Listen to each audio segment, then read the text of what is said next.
Tony D. Shit. What a D.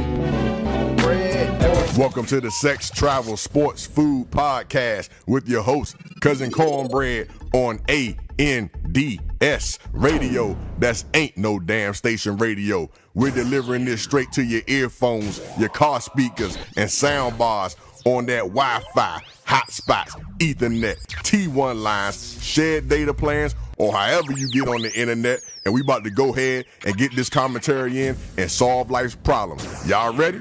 Set, go. Yeah. It's Cornbread. Hey, as promised, man, this is part 2. Back with that Egypt travel review. This part 2, I'm going to just fade y'all in on this joint, man, and get y'all straight into it. The continuation from part 1. Check it out. The next day, man, you know, we do I think we stayed up again late, playing spades and dominoes and all that. And then the next day we got flued out. Okay, we got flued out to Cairo. I'm sorry, from Cairo to Luxor, which is like an hour flight.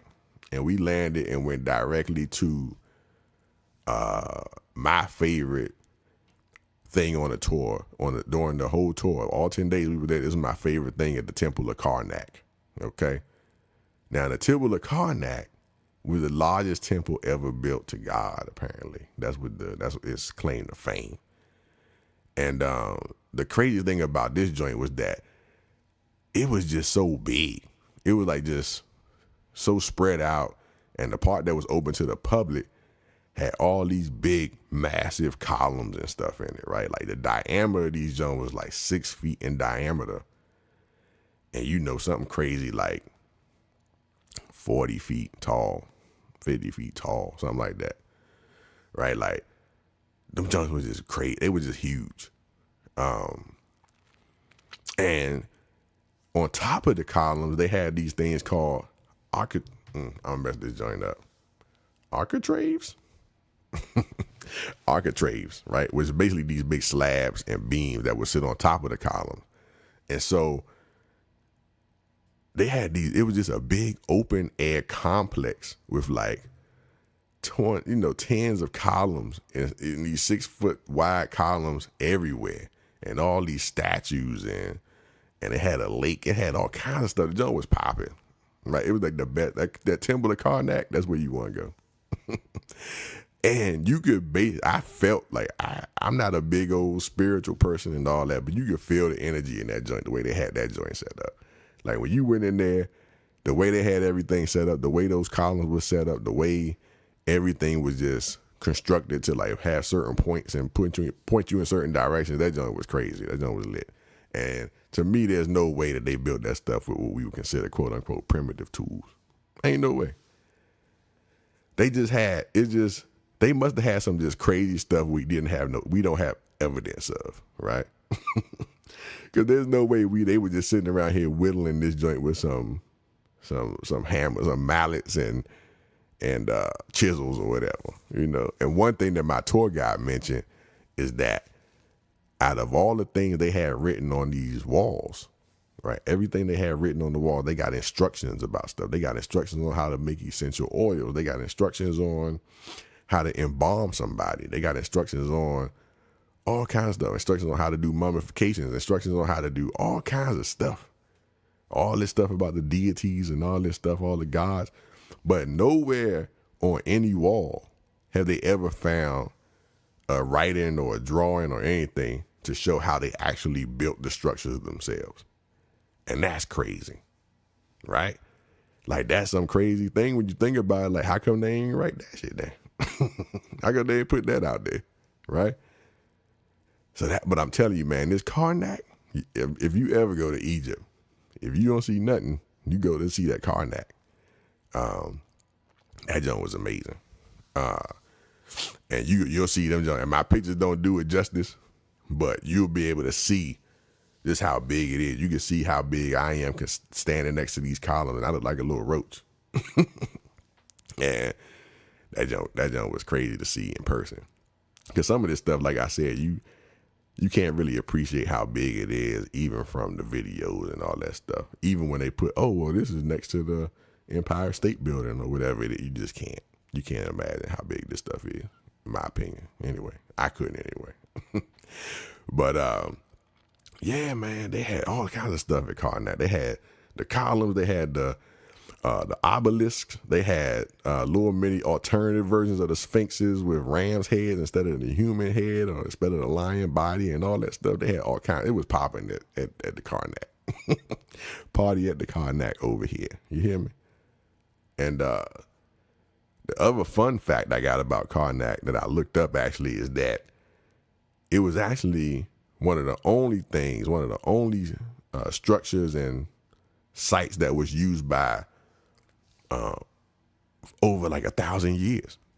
It was used by over 30 pharaohs over the years at different points. And so some of them added stuff onto it. Some of them used it in its current state, but most of them just added their own little thing or extended it. So that's why it's the biggest thing. It just kept growing. And it basically extended across like 3 or 4 different quote unquote dynasties in Egypt. So it's crazy. 1,000 years, man. That jump was outrageous.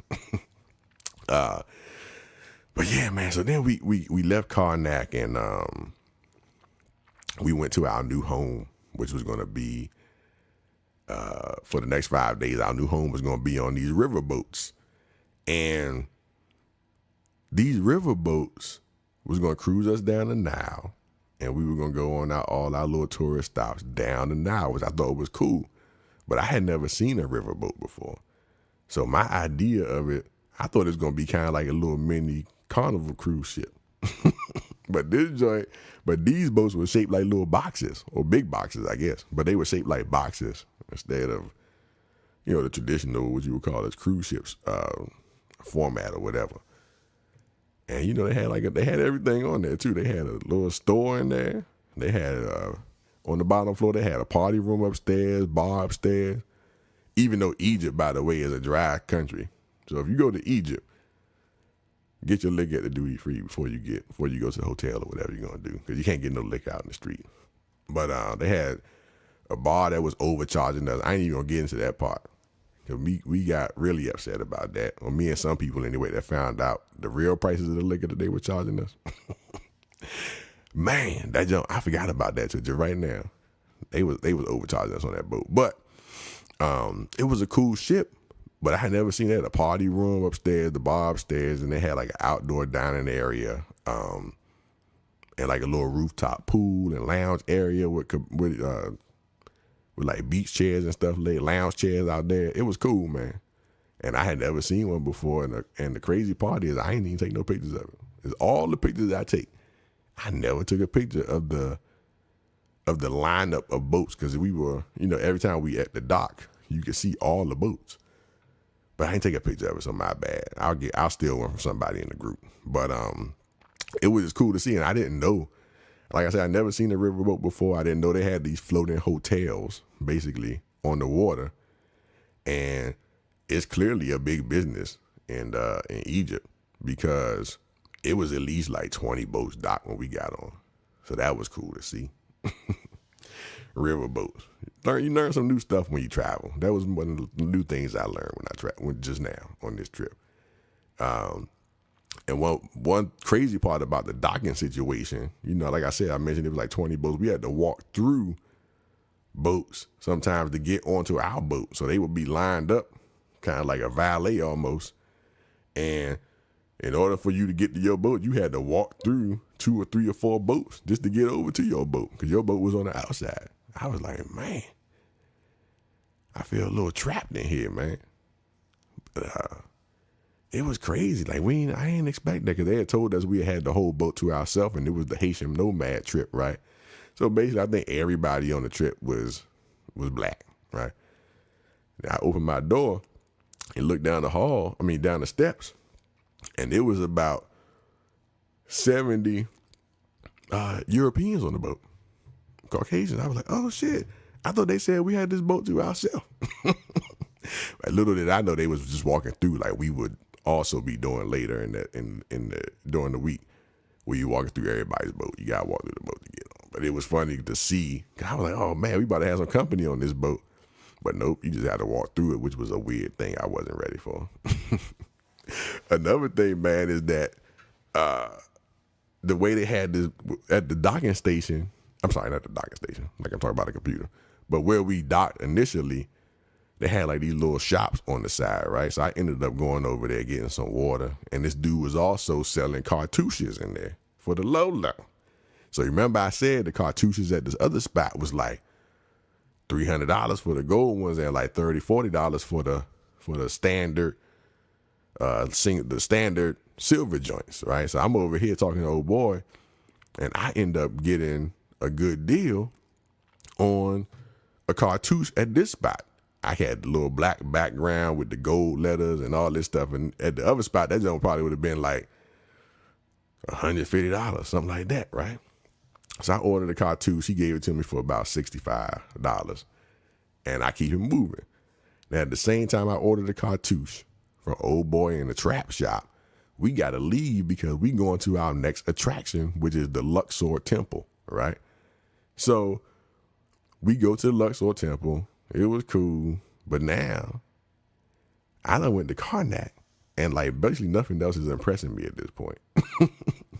So now I'm like a column snob, and you know everything needs to be grandiose up to the level of Karnak, okay? And you know, we walking around. Luxor was cool, man. You know, we about to get back on the bus, and the tour guide tells us that we going back to a different port because the boat moved and switched docks. Now, at first, I ain't think nothing of it.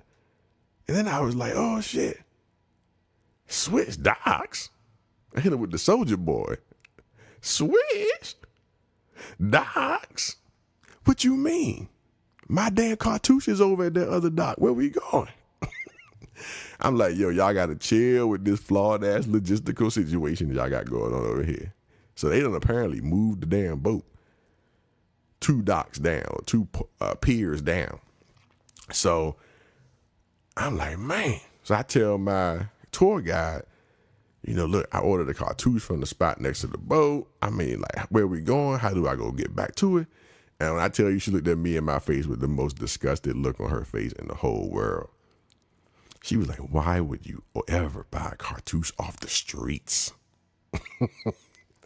And I'm looking at her like, girl, what you think?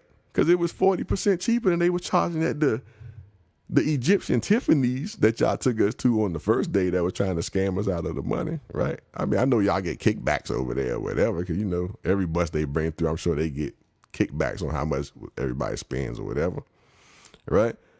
But he trying to have me go to the Egyptian Tiffany's and mad because I tried to get my cartouche for the low and save me some money. You know what I'm saying? From my cousin at this joint. My brother cousin over there at the trap joint. You know what I'm saying? So now I'm like, man, how the hell I'm going to get it? So she's like, well, you better go back and try to get it now because the boat could leave at any moment. I said, are you serious? So now I'm running down the marina like OJ in the airport in that old commercial he did, right? I'm literally running, hurdling people, jogging, and I'm sweating, you know, I'm fat, I'm tired, I'm speed walking, I'm doing all I can do trying to get back up to wherever this place is.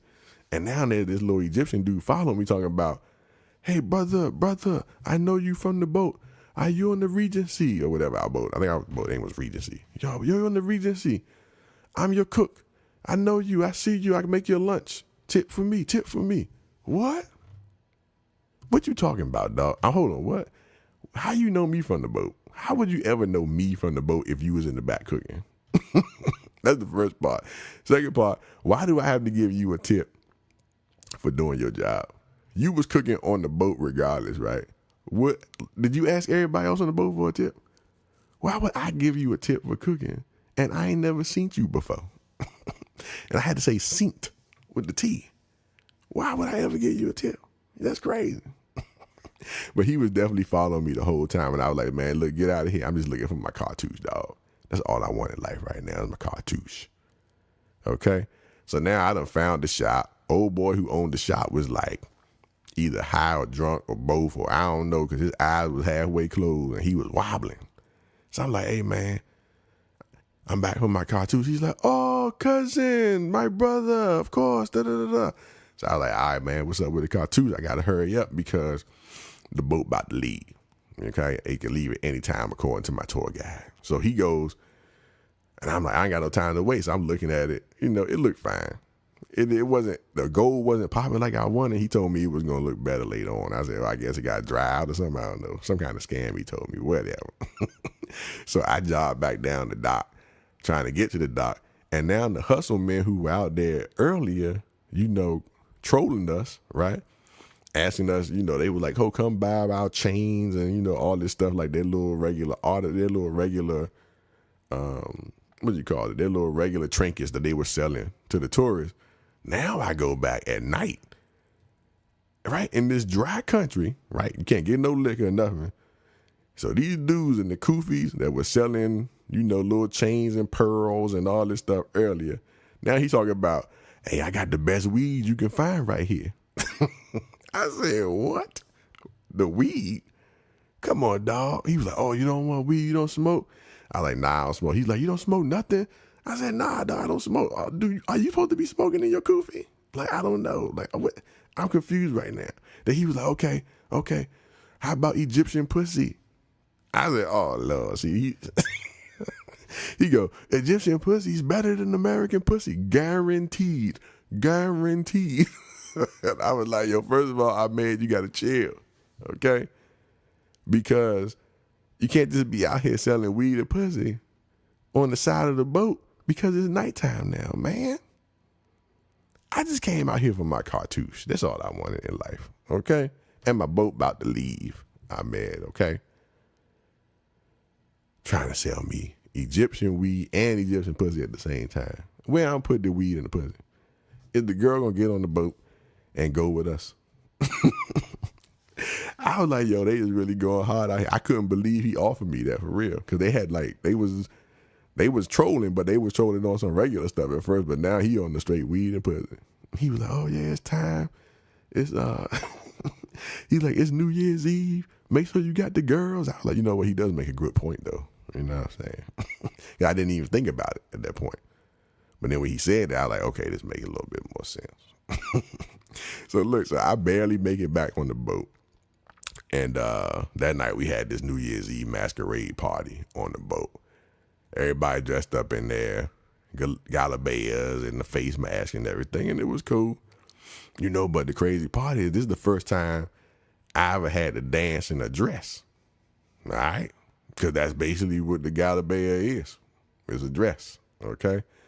So I'm over here at one point trying to dip it low on one of these songs, trying to keep up with these girls. And I just realized I had to hike my galabea up. I realized this is the first time I ever danced in a dress. I can't take over for the 99 and the 2000 in this in this dress. Okay? Got to make some adjustments. So, you know, shout out to y'all ladies that be twerking in them dresses. I guess you get used to it over the years, but that was my first time. So, sheesh. Then I go outside, man, and, you know, everybody chilling or whatever. Went upstairs on the roof. They blowing the horns, all the boats are blowing the horns, the city lit. And the same time I was up there, I saw some of the ladies from the Sisters Traveling solo group, and I taught them how to airdrop because they don't know how to use their iPhone. So shout out to those ladies. I showed how to use the airdrop on their iPhone because as an Apple iPhone user in the ecosystem, I always talk about stuff that you can't do on Droids. That's another thing. Just a little shot across the bow at y'all Droid users. I'm sorry about that. But the party was good, man. And I was motherfucking tired.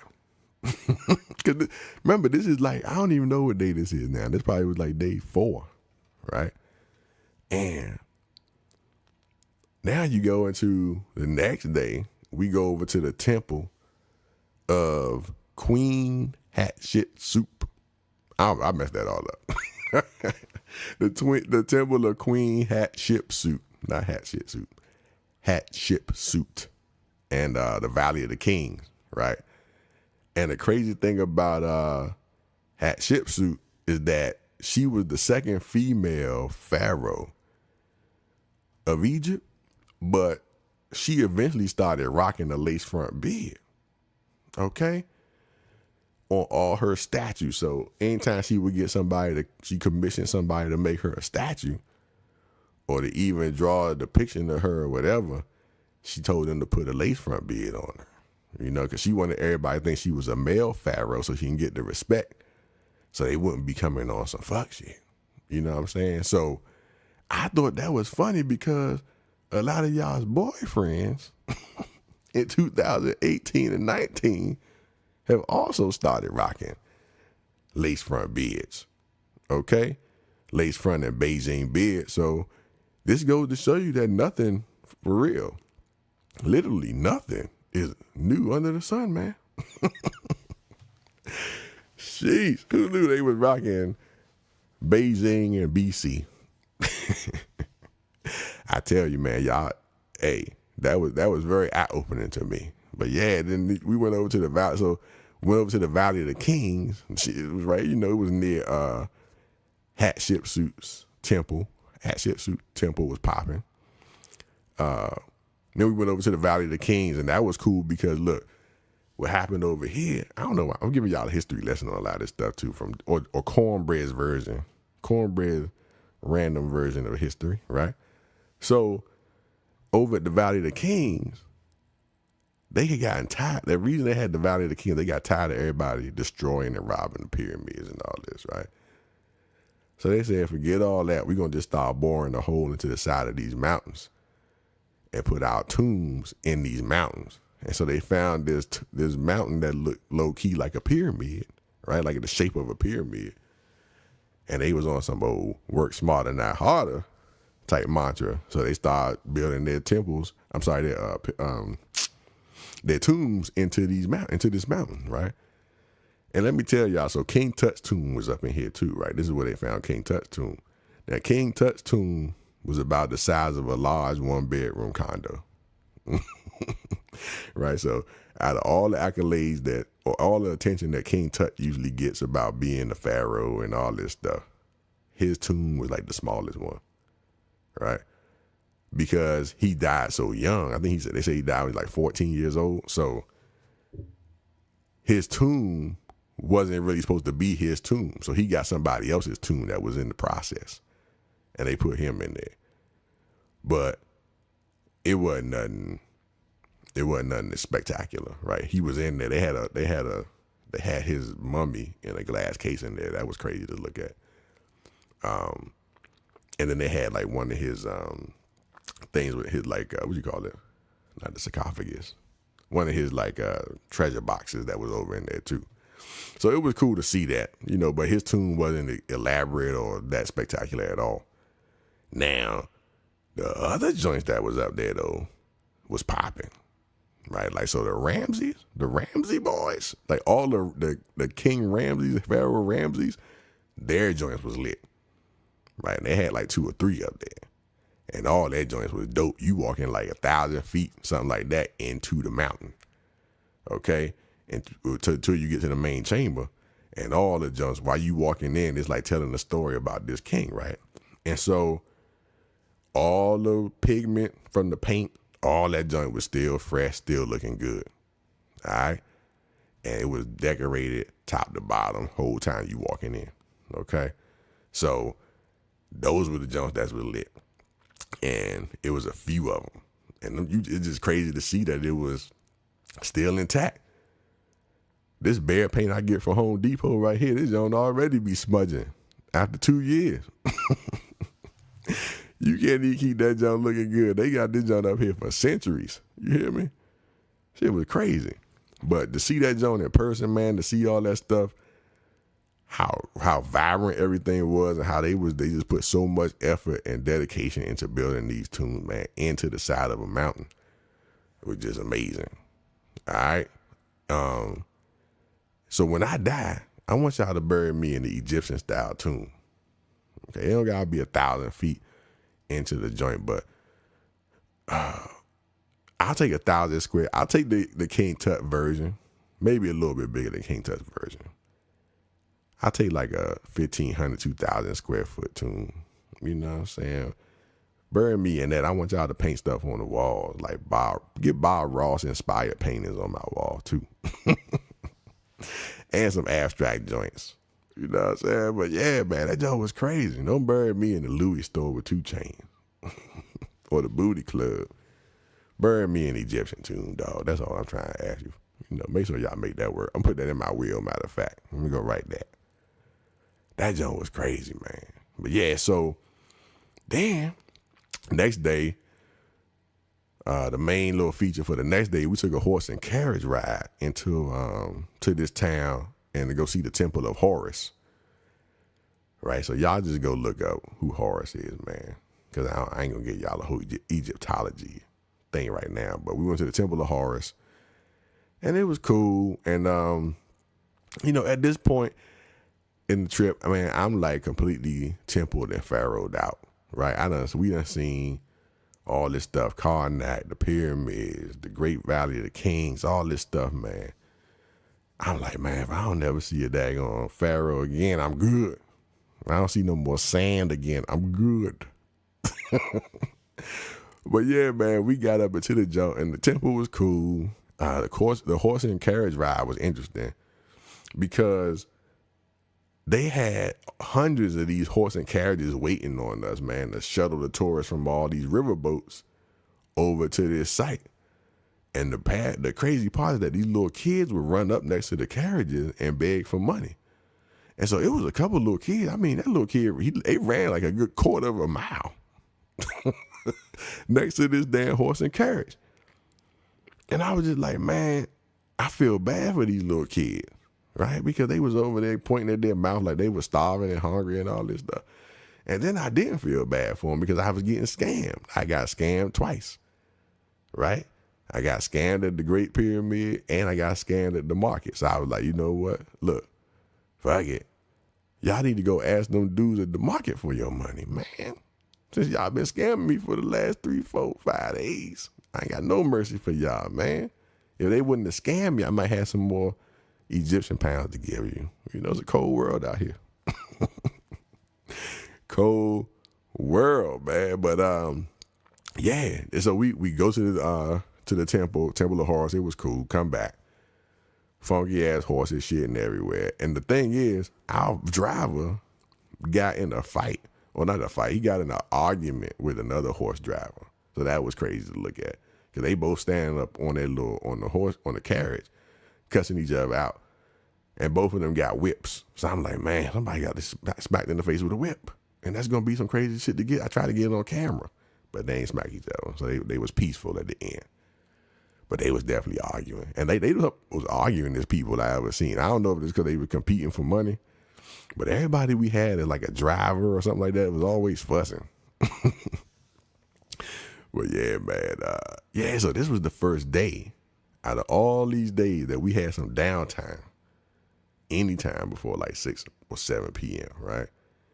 And when I tell you we got back around like 1 o'clock and I went straight to sleep, I ate lunch, went straight to sleep and slept till about 9. And that night we had another party. And I almost missed that shit because I was knocked out because I had to go in there and get that sleep before my roommate came back. He was out living his best life somewhere. I was asleep, man. I was getting all the good Z's. You hear me? But yeah, man. And then we get back on the boat. We had a party. It was cool.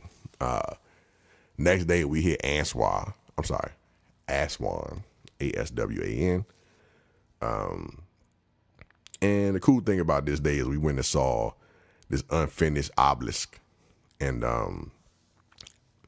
it was crazy to see it because it was the first thing that we saw that was like still really in process, that was actually in the process of being quarried, right? So it was big as hell.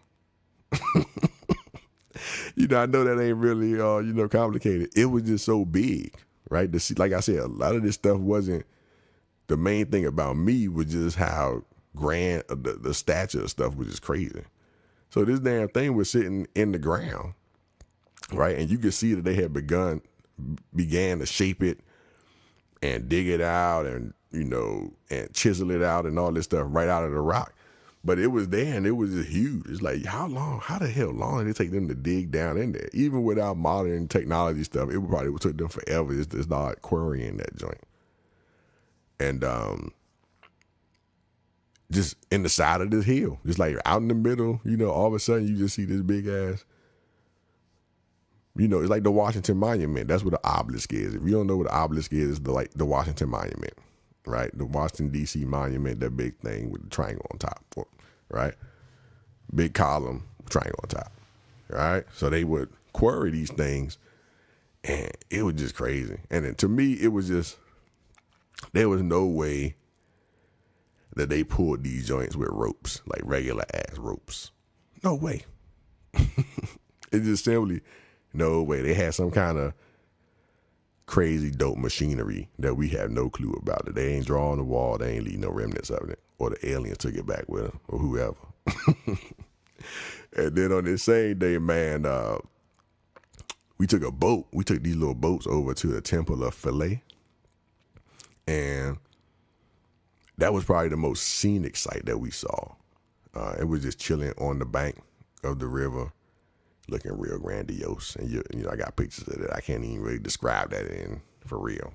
And the pictures don't do it justice either, but that was definitely the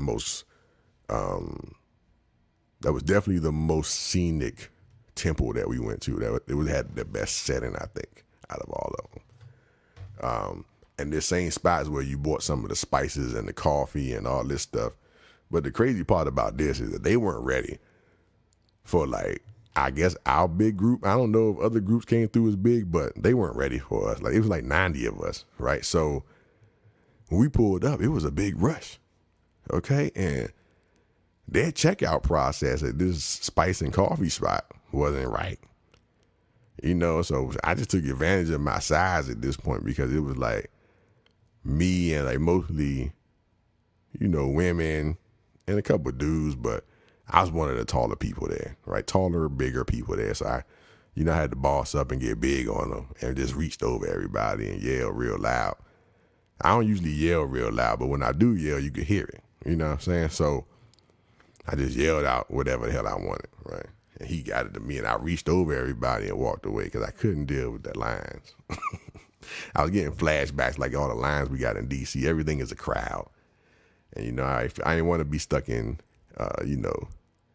traffic to get my spices. You know what I'm talking about? So I got some spices for me and one of my friends, brought them back, man. And that was cool. That was cool just to see the spices and stuff. But, it was just a bad checkout process. We're going to have to get them up. Get them some Cash App, get them some little square readers, stuff like that. We're going to have to do that. Get them caught up, okay? And then, let me see. Later that day, we went to Nubia, which is a region that is in the south. That's, like I said, is further south on the Nile. And they told us that historically these people didn't really mix with outsiders, right? And that they spoke their own separate language, right, in Nubia. And fun fact about this joint is this is where the kingdom of Kush comes from. So I know a lot of people always hear about Kush, right? So boom, just a little fun fact for y'all.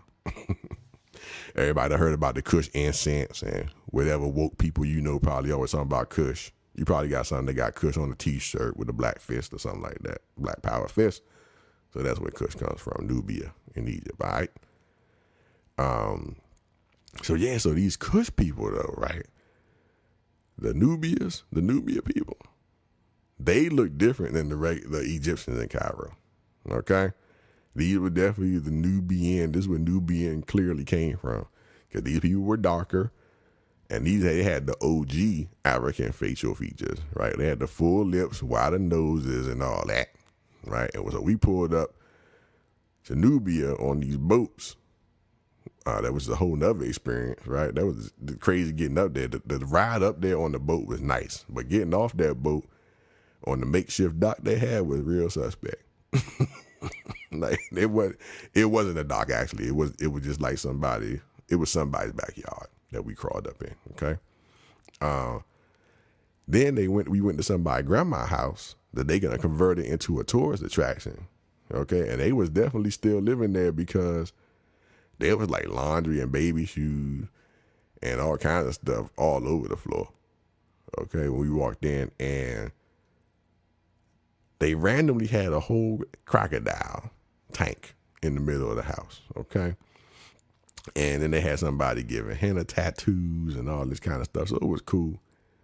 But the crazy thing about this was that, they tell us this, they gave us this whole story about how how the South set up and how grandma and her family, how they lived out there, and historically how they, watched for scorpions. They had this whole sand floor, and they gave us the history of why they had a sand floor so they can see where the snakes and the scorpions would come at night and all this kind of stuff. And they were selling this whole thing, and then you can go pet the crocodile and you can do all this stuff. But then they also was like, and grandma's nephew got a shop outside. Okay. So y'all go support the shop, spend some money with them and support their economy, blah, blah, blah. Right. Cool. And it was better. I was like, yeah, all of us was with it because we was waiting to get the new because they had sized it up like the night before. They was like, yo, tomorrow's going to be like the best joint of your whole life. This was going to be popping. So we was like, yeah, Black Power. Because they was like, basically like, without saying in so many words, they were like, here go where the blackity black people live. Right. So we get over there, so grandma nephew got a shop outside. So I'm like, all right, let me go support. I was looking for some sandalwood oil. All right. So I go out and looking for the oil. I stop at the shop. Nephew selling me something I think is sandalwood oil. Okay. Get back to the boat and find out it's a scam. So apparently the locals and the hustlers would mix these essential oils, right, with vegetable oil and random other oils to sell it. And that's how they cut it, right? So they cut it by cutting it with vegetable oil and stuff. And so that's how they would cut it and flip it. And so I basically had a big ass bottle of essential oil crack. Not the pure cocaine, not the uncut, not the Wall Street. I ain't had the Wall Street coke. I had the Baltimore crack in the bottle. I was so mad. I was like, yo, Grandma Nubia's nephew is out here selling the scam, selling that cut dope. You know what I'm saying? That gets you killed in real life on the street. Somebody sell you that cut. You know what I'm saying? Nephew Nubia out here scamming. I'm over here trying to support nephew. And he out here running the scam. He could at least gave me some halfway legit oils or whatever. Now, granted, I knew it was possibly going to be a little scammy, which is why I held off on buying it from the other spot they took us to, where they had the, like the real essential oil place was charging a grip. I already spent some money over there, so I wouldn't want to spend no money with them. But yeah, man, I was like, I knew it might be a little scammy, but they was like, nah, dog, that joint is like lavender and some other shit. It's everything except for sandalwood, put it that way. They were like, it smells good though, you should use it, but it ain't sandalwood, and it ain't 100%. And I was like, all right, true. And then the crazy thing is, nephew Nubia was acting like I had took him for all his money. They was actually good at that. They were actually good at making you feel like they actually gave you a deal, when you really found out later that it wasn't a deal by any stretch of the imagination, right? But they did good at like playing that up. They should all get SAG awards, Screen Actors Guild awards, for just best supporting actor. Because they was out there scamming us left and right, man.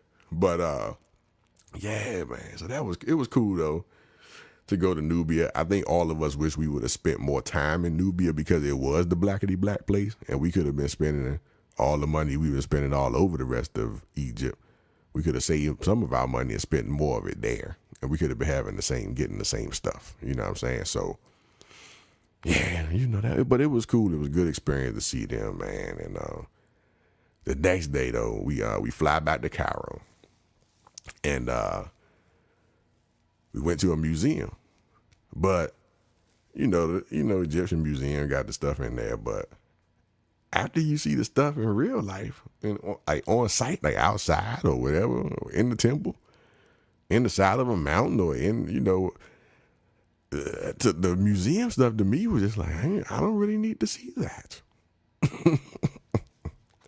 I was like, Shawty, I don't really need to see this jump because it just can't compete with seeing the big stuff or the stuff that's like in this natural or in this original place. You know what I'm saying? Even they had the King Tut mask in there in the museum, the all gold mask that everybody's seen before, right? The most iconic version of the King Tut mask. And I was just like, I guess it's cool. Then they gonna run the scan because you had to pay like $5 to get a picture ticket to take pictures in the museum. But then you get in there, they tell you can't take pictures in the King Tut part of the museum. You're like, well, what the hell I paid to take pictures for? Well, I guess that's for the other tourists who don't go to the sites. But I couldn't imagine somebody trying to pay. Like the whole point, if they got the King Tut mask in there, to take pictures of the King Tut, right? Like that's the whole point. So everybody was just scamming back to back. It was cool. It was foolish. But after I see King Tut's whole body in the tomb, the mask ain't really that exciting no more, right? So yeah, man. The most interesting thing about our last full day for real was that they had camel race for me anyway. I saw camel racing on TV at the hotel. So that was another first for me. So now I done seen the river boats, and now I done seen camel racing. And I never even thought about that. They had that joint on like it was the NFL playoffs. And the camels are out there running like greyhounds. You ever seen a greyhound race? That's how they was running. Ain't no jockey or nothing like that. But they had like these little robots on the camel's butt that was strapped to the camel. And the robot had a whip. And it would just like hit the camel on the ass to make it keep running. And them camels were getting it in. They was racing like hell. And I would never suspect that there was such thing as camel racing. Interesting, man. That was crazy. So yeah, man, that was the last day, and I'd already told y'all about what happened on the last day, like the morning of our departure. About the Caucasity situation I had the next day, but that was the last full day, man. Ended it watching camel racing and drinking some mint tea or whatever it was I ordered from the bar, and that's it.